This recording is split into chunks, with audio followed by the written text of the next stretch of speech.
tayo ng adobong manok, ilocano style. Ayan. Ayan po. Need po natin ng 1/2 kilo ng manok. Ayan. And then, hiwain po natin siya ng medium size. Ganyan lang. Ayan lang po. So, ayan. Malinis na tong manok na to. Malinis na siya. So, ang kailangan lang natin siya ay ilalagay natin ang sibuyas. Ayan. Sibuyas. Bawang. Ayan. Garlic. Ayan. And of course, ginger. Ayan. Ang ating luya. And then, halo-haloin lang natin siya dyan. Ayan.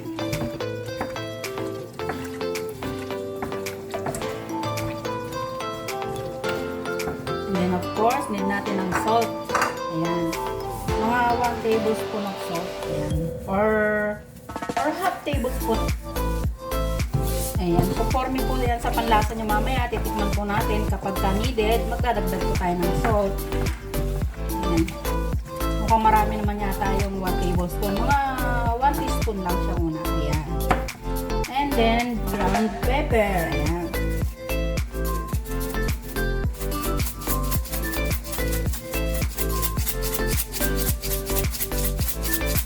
Ayan guys. Ayan, haluin lang ulit natin.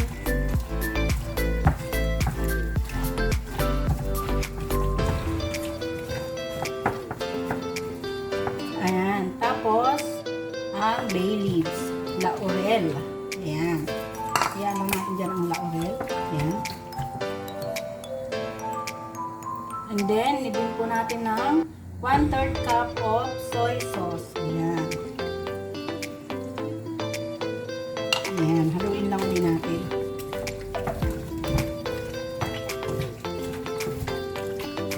Ayan guys. And then, marinate po natin siya ng half an hour. Ayan. Bago po natin siya pakuluan at patuyuin. Ayan, guys. Mamaya, need din natin ng water. Malagyan din natin siya ng tubig. Hayaan lang po muna natin siyang mamarinate. Ayan. Talk you later, guys. Ayan guys, after 30 minutes, ayan, lalagyan naman natin siya ngayon ng 2 cup of water. Ayan. Ayan po. And then, pakukuluan natin siya. Ayan na siya guys, pakukuluan po natin siya. Patutuyuin po natin ang ating adobong manok dyan. And then, mamaya po, lalagyan po natin siya ng 2 tablespoon of vinegar. Ayan, takpan lang po natin. Ayan guys, kumukulo na siya. Ngayon, need natin ng 1 nor chicken cubes. Ayan, lalagyan natin siya. Pampasarap. Ayan. Hayaan lang po natin to guys para lumambot ang manok. Papatuyuin po natin yan. Ayan po, ayan.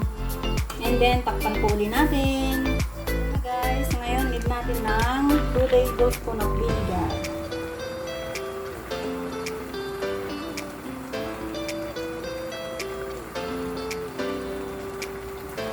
Ayan. Hayaan lang natin siyang kumulo, huwag natin takpan.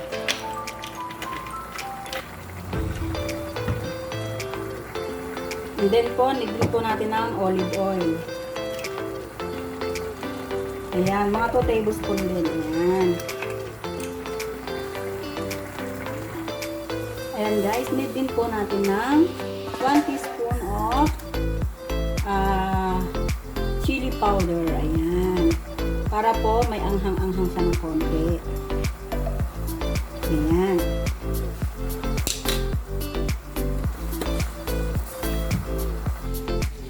Ayan guys, and of course, lalagyan po natin siya ng 1 tablespoon peanut butter. Ayan po. Ayan. Haluin lang po natin hanggang sa malusaw. Ayan guys. Dahil na po ang ating adobong manok, Ilocano style with peanut butter. Ayan, it's done. Wow, ang sarap. Adobong manok. Thanks for watching. If you do like my recipe, please like, comment, and subscribe. Don't forget to click the bell so every time I have new upload, you are notified. Thank you.